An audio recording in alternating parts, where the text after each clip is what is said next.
Muchachos, muy buenos días. Un saludo de paz y bien para todos ustedes. Este pequeño video tiene como propósito nivelar las temáticas que hemos abordado en este segundo periodo en grados novenos en el área de filosofía. Lastimosamente, con los tres grupos no hemos podido tener un mayor acercamiento, ese juicio que necesitamos para abordar esas temáticas propuestas de la filosofía presocrática, sobre todo con los estudiantes de noveno B. Por cuanto que para ellos esta herramienta, este video, será de gran utilidad porque se van a poner al corriente con esas clases, con esas temáticas tan importantes de la primera oleada de la historia de la filosofía. Pero también, por supuesto, les servirá a los estudiantes de noveno A y noveno C para que sigan retroalimentando, para que sigan estudiando esos conceptos, esas definiciones de estos primeros pensadores.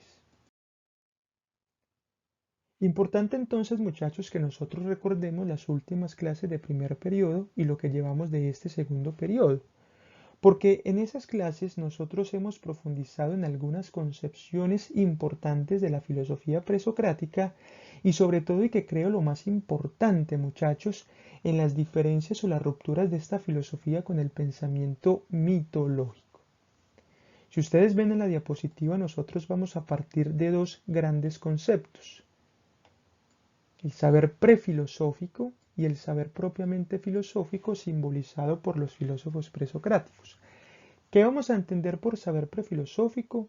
Fundamentalmente aquellas concepciones conforme a las cuales los mitos fueron las fuentes de interpretación del cosmos o de la naturaleza. Estamos diciendo con ello, muchachos, que el saber prefilosófico estuvo caracterizado por el lenguaje poético, por el lenguaje narrativo, por la metáfora. Ahora, ¿qué pasa cuando la filosofía irrumpe en el escenario del pensamiento occidental? Es decir, cuando los primeros pensadores o los presocráticos eh, tratan de interpretar de otras maneras ese cosmos. Pues bueno, muchachos, esa filosofía, ¿sí? Esa filosofía presocrática nos va a sugerir una preocupación diferente. Por lo tanto, y en mis palabras, un giro de 360 grados al pensamiento y la interpretación de esa naturaleza, ¿sí? De esa naturaleza. Su preocupación va a ser distinta, por supuesto. De hecho, los primeros filósofos presocráticos, los que les estoy señalando aquí, Tales, Anaximandro, Anaxímenes, Pitágoras, Heráclito, etc., empezarán su andanada teórica criticando los puntos de vista míticos religiosos. Van a hacer crítica a la religión. Van a hacer crítica a la religión. ¿Cuál va a ser el argumento fundamental, muchachos, de con base en el cual estos primeros filósofos criticarán a la religión o a las explicaciones mitológicas? Fundamentalmente uno, y es que la naturaleza no refleja una intervención propiamente divina, sino que su comportamiento, su origen, composición, cambio, sentido, reflejan una armonía interna o inherente a ella, es decir, un orden comprensible, un orden que se puede comprender, pero que no se puede comprender como lo hizo lo mitológico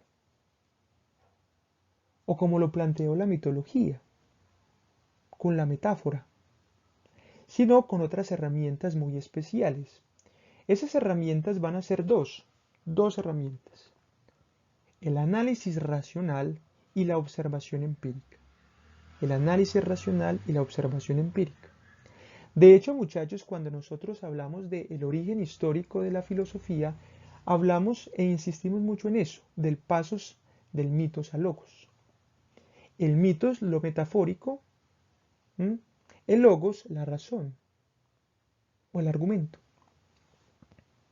Es prácticamente un cambio de concepción del mundo, de interpretación del mundo.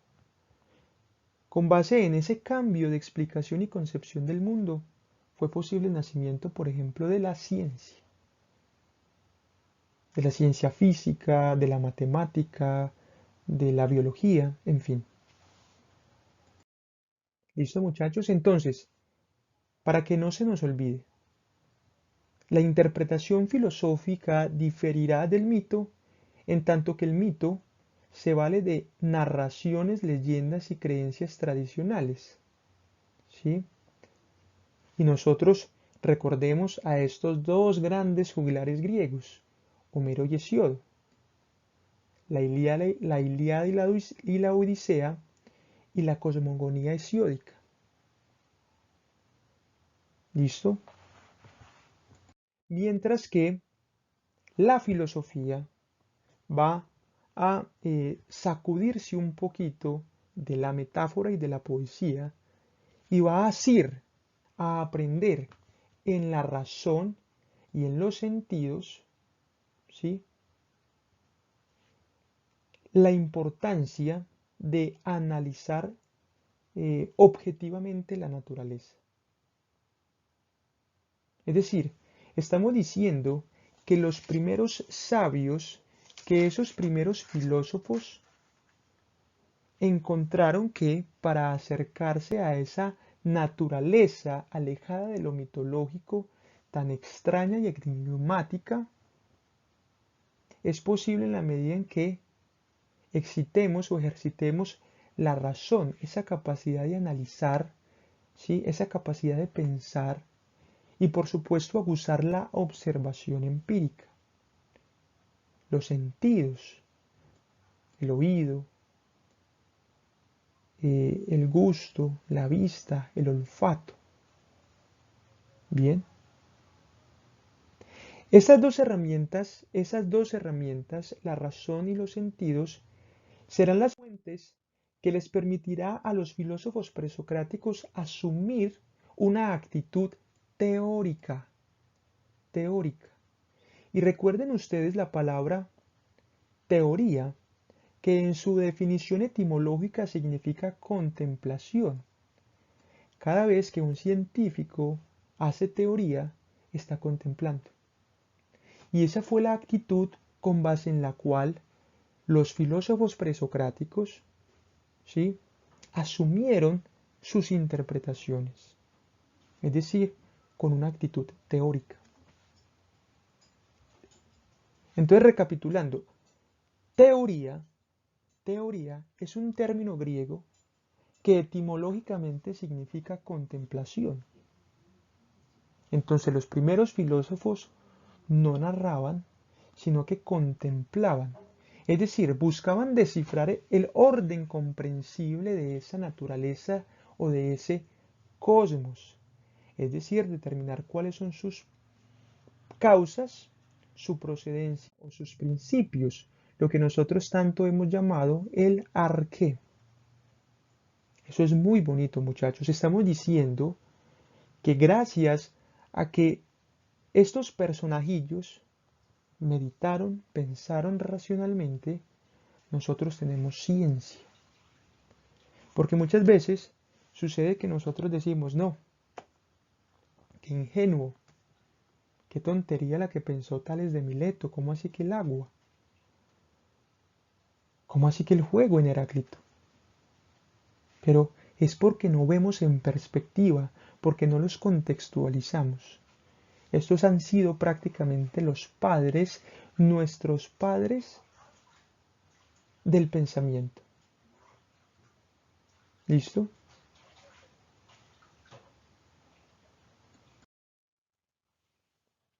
Por cuanto que muchachos, cada vez que ustedes piensen en los orígenes de la filosofía, en ese origen histórico, siempre consideren estas dos características. Una de las características del surgimiento de la filosofía entonces es el esfuerzo del hombre por explicar la realidad a través de sus principios y causas, el arqué, es decir, determinar un saber coherente sobre la totalidad, un saber coherente.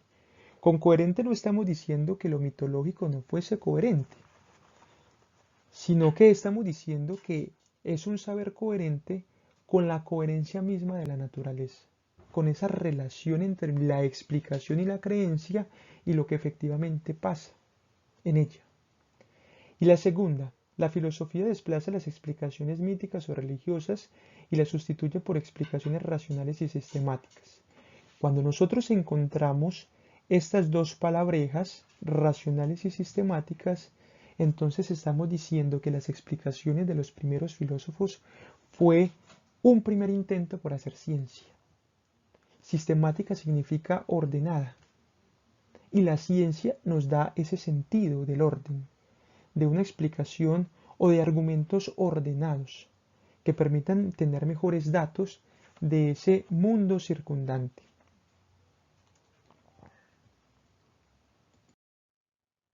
Con base en esto, muchachos, con base en todas esas explicaciones, con todas esas características importantes de la filosofía, no hay otro problema que desvele tanto a los primeros filósofos como es la cuestión por la naturaleza o la physis.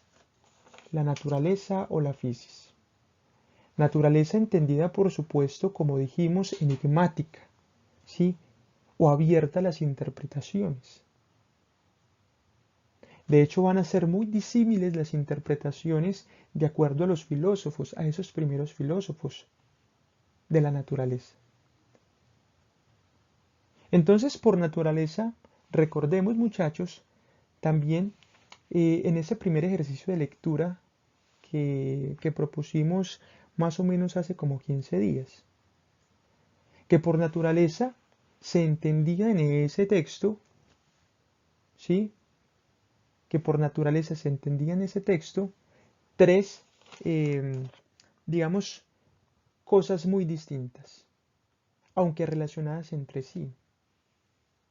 Lo primero que se entiende por naturaleza, o lo primero que van a entender los filósofos presocráticos por naturaleza, es naturaleza como totalidad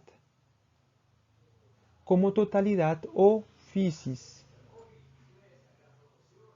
Es decir, que todas las cosas están sometidas a las mismas causas y a las mismas leyes, y que estas causas y leyes son los principios que rigen los cambios de la naturaleza, las transformaciones. Entonces los filósofos presocráticos van a proponer una cosa muy interesante que de hecho nosotros todavía trabajamos actualmente en las diversas ciencias o las diversas disciplinas, que van a ser los dos tipos de cambio o los dos tipos de transformaciones de eso que llamamos naturaleza o physis, que son dos cambios, por supuesto, que estarán regidos por las mismas leyes y las mismas causas. Vamos a entender el primer cambio por generación, que es cuando algo se produce, y por corrupción cuando algo se degenera o se degrada. Un ejemplo de cambio por generación, según los filósofos presocráticos, es cuando de una semilla se produce o brota una planta. Es decir, de algo se produce algo nuevo. De un algo previo se produce algo nuevo. Mientras que el cambio por corrupción es cuando un cuerpo, cuando un objeto se va degenerando, se va degradando. Por ejemplo, cuando esa planta se marchita por factores externos, porque no se le echa agua o porque le cae mucho el sol, ¿sí? Eso es un cambio por corrupción, porque se degenera la materia. Otro ejemplo de cambio por generación en este caso es el nacimiento, la concepción. Cuando se pare una vida, por ejemplo, hay un cambio que produce algo nuevo. Y por corrupción, siguiendo el mismo ejemplo, sería en este caso la vejez. El cuerpo se va degenerando, se va desgastando. ¿Listo? Otra concepción importante de la naturaleza, otra definición que van a proponer los filósofos presocráticos, otra interpretación, es la naturaleza como esencia. En otras palabras, como sustancia que permanece, como una esencia que hace que las cosas sigan siendo en lo que son. Y ahí, o ustedes van a encontrar ahí más bien,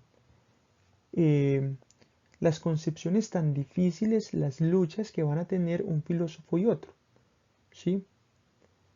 A partir, por supuesto, de esas interpretaciones. Entonces, la segunda definición de naturaleza es una naturaleza como esencia, como lo que permanece, como lo que hace posible que una cosa siga siendo lo que es. Por ejemplo, cuando nosotros decimos que esta es mi naturaleza, suponemos con esa expresión que hay algo que en nosotros permanece, la esencia. Ahora, el tercer concepto de naturaleza que van a proponer los filósofos presocráticos es la naturaleza como un hacerse, la concepción de la naturaleza como una autopoiesis, es decir, que la naturaleza se crea a sí misma, que la naturaleza en este caso es una fuerza elemental que determina para cada cosa un lugar y una función. Esa definición estará muy ligada a la primera, pero aquí lo importante, lo característico de la definición es fuerza elemental que determina el lugar y la función para cada cosa. Que la naturaleza es sabia y dispone a cada ser vivo, a cada ser biótico o abiótico en un lugar, bajo una función. ¿Listo? Tres concepciones de la naturaleza que no se nos puede olvidar, que son tres concepciones de naturaleza que nosotros actualmente todavía empleamos. ¿Listo? Entonces recordemos, muchachos, que estas concepciones de la naturaleza fueron posibles en la medida en que estos filósofos, los filósofos presocráticos, pasaron de una cosmogonía a una cosmología, de una cosmogonía a una cosmología. Por cosmogonía entendemos gonía, narración, relato, leyenda, y cosmos, naturaleza, una narración, relato o cuento del cosmos, de la naturaleza. Entonces vamos a entender por cosmogonía lo siguiente, muchachos, que la cosmogonía es una concepción del cosmos fundada en la superstición y en los lenguajes y metáforas que se originaron en el seno de lo mitológico, en el seno del mito. Si ustedes ven palabras claves, mito, creación, universo. ¿Sí? Historia. Historia sobre la creación del universo. Es básicamente eso. Entonces repito, que la cosmogonía es una concepción del cosmos fundada en la superstición y en los lenguajes metafóricos que se originan en el seno de lo mitológico. Recordemos entonces que por metáfora, muchachos, entendimos un recurso literario, una figura literaria, un tropos, que nos da a entender un significado distinto del que realmente tiene una cosa. Entonces, si nosotros vemos esta imagen, ¿sí? La mitología nos dirá que el mundo lo sostiene Atlas en sus espaldas. Están metaforizando la fuerza de la gravedad con base en la figura mitológica de un dios. La fuerza de Atlas soportando el mundo. Ahora, la ciencia, ¿qué va a proponer? Que no es un Atlas, sino que es la fuerza de la gravedad la que hace que el mundo se sostenga y orbite alrededor de ¿qué? Del Sol. ¿Listo?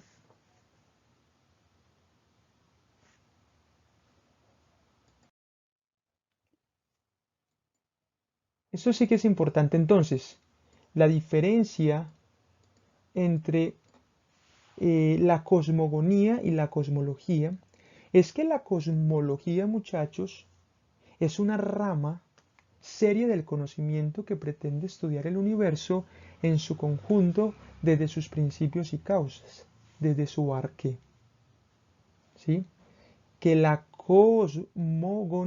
cosmología, perdón, muchachos, la cosmología es una rama que les va a permitir a los primeros filósofos presocráticos estudiar el universo en su conjunto, en sus cambios, en su hacerse, en su esencia. Entonces repito, que la cosmología, que por cosmología vamos a entender una rama seria del conocimiento que pretende estudiar el universo en su conjunto desde sus principios y sus causas, desde su arjé. Recuerden que por arjé entendemos origen, es decir, de aquello de lo que todo proviene, y causa, causa de los cambios, causa de los comportamientos. Y esto es muy bonito, muchachos, porque estamos diciendo que los filósofos presocráticos, aquellos primeros filósofos, fueron cosmólogos, es decir, estudiosos de los principios naturales que rigen el universo o la naturaleza o el cosmos. La cosmología entonces va a implicar tanto el estudio de la física como la astronomía y la matemática. Es decir, va a aglutinar esas ciencias, ¿sí? De hecho, en la época de los primeros filósofos no existía la distinción tajante entre física, química y biología. Existía algo que se llamaba filosofía, que estudiaba el cosmos, la cosmología. Por estas razones, muchachos, se conocen también a estos filósofos como filósofos de la naturaleza. De hecho, creo que la actividad justamente que yo les proponía, con base en la lectura del Mundo de Sofía, de este bello libro, era que recapitularan algunas lecturas, sobre todo las tres en las que Jostein Garner nos va a proponer ese concepto de filósofos de la naturaleza, ¿sí? Entonces les planteo tres preguntas para que las vayan pensando, ¿sí? Las tres preguntas son: ¿por qué los filósofos plantean proyectos? ¿Por qué para el filósofo es importante la pregunta? ¿Y qué es una pregunta? ¿Sí? Para que ustedes vayan contextualizando y vayan profundizando mejor en esas temáticas. Esas preguntas nos van a permitir también enfocar nuestro discurso a la importancia que tuvo la pregunta para expandir el conocimiento filosófico de la realidad. Entonces, de acuerdo con esa lectura podemos entender mejor, muchachos, por qué los filósofos hicieron de la pregunta la herramienta fundamental o el mecanismo de estudio de esa naturaleza o cosmología. Todas esas interpretaciones que van a hacer los filósofos, ¿sí? Todas esas explicaciones que van a proponer, ¿sí? Recordemos también uno de los textos que yo les proponía en plataforma de segundo periodo, ¿sí? Todo eso va a aglutinar lo que nosotros conocemos como cosmovisión. La cosmovisión presocrática no es otra cosa que el estudio del cosmos, que el estudio filosófico o racional de la naturaleza. Esa va a ser su cosmovisión. Entonces vamos a entender por cosmovisión todas aquellas perspectivas e interpretaciones que los primeros filósofos hicieron de esa naturaleza o de esos principios naturales que rigen la vida. Vamos a hablar entonces de una cosmovisión naturalista, no idealista como la mitología, no figurativa como la mitología, sino una cosmovisión naturalista, porque se trata de que esa cosmovisión o en esa cosmovisión se va a aglutinar el estudio del cosmos, de los cambios, de las definiciones de la naturaleza, ¿sí? De las transformaciones, si hay una esencia, en fin. Entonces, repito, por cosmovisión entendemos todas aquellas perspectivas e interpretaciones que los primeros filósofos hicieron de la naturaleza o los principios naturales que rigen la vida. Estas cosmovisiones, muchachos, como dijimos la semana pasada, y como pueden leerse en el texto de Garner, en este Mundo de Sofía, implican el uso de la observación, recordemos, y por supuesto también del análisis racional, es decir, de dos modos o tipos de conocimiento, los sentidos y la razón. Los sentidos apelan a la experiencia, mientras que la razón apela al pensamiento. ¿Listo? Entonces, con los sentidos experimentamos el cambio, mientras que con el pensamiento asimos o abstraemos las formas, las ideas.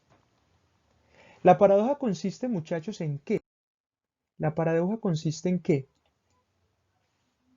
Por supuesto, y esto es eh, una característica muy bonita de la filosofía presocrática y también, por supuesto, de las demás ciencias, porque al parecer entre ellas se contradicen, porque entre ellas tienen diversas interpretaciones de la vida. Nosotros difícilmente podemos acceder a una interpretación unívoca de la vida porque cada ciencia o disciplina tiene perspectivas distintas. Por eso yo les decía, muchachos, eh, en las primeras clases mm, del primer periodo, que la filosofía no es una ciencia, que la filosofía es un ejercicio, es una disciplina que se encargará de profundizar en las paradojas y contradicciones humanas.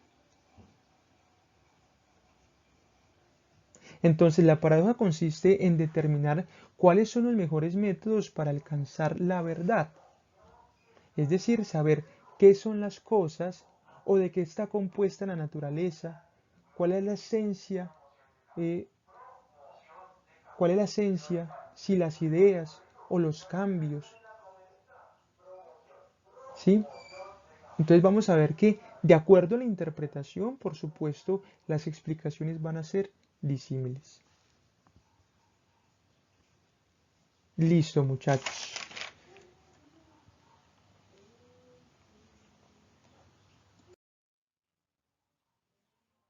Entonces, importante es que ustedes consideren que con el nacimiento de la filosofía, con el nacimiento de estas oleadas que les referencio en esta diapositiva, se inaugura esa preocupación por la verdad. Cuando irrumpe la filosofía, también irrumpe la verdad como un elemento diferenciador, como un elemento importante para producir conocimiento. Entonces, con la filosofía, para que no se nos olvide, muchachos, empezamos a hablar de verdad. Por eso es que esas diferentes interpretaciones lo que intentarán es describir cuál es la veracidad de ese comportamiento natural, de ese cosmos. Y con verdad estamos diciendo, muchachos, de aquello que no admite duda. La verdad es lo verosímil, no lo dudoso. Por eso recuerden las tres oleadas del pensamiento presocrático.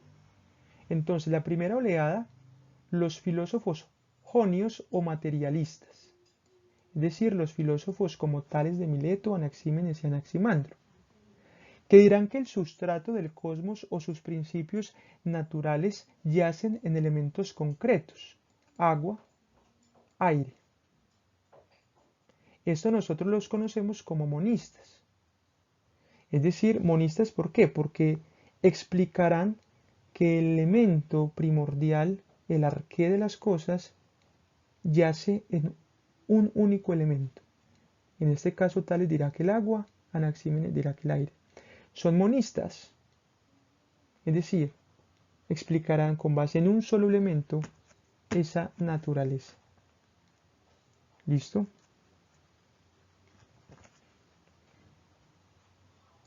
Ahora tenemos acá los filósofos formalistas o los filósofos eleatas, que plantean que el sustrato del cosmos o sus principios naturales yacen en elementos abstractos.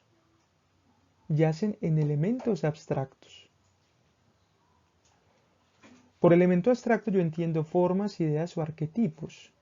Ahí la naturaleza como una esencia que permanece, que no cambia. Entonces Anaximandro el apeirón, entonces Pitágoras el número, sí, Parmenides el ser.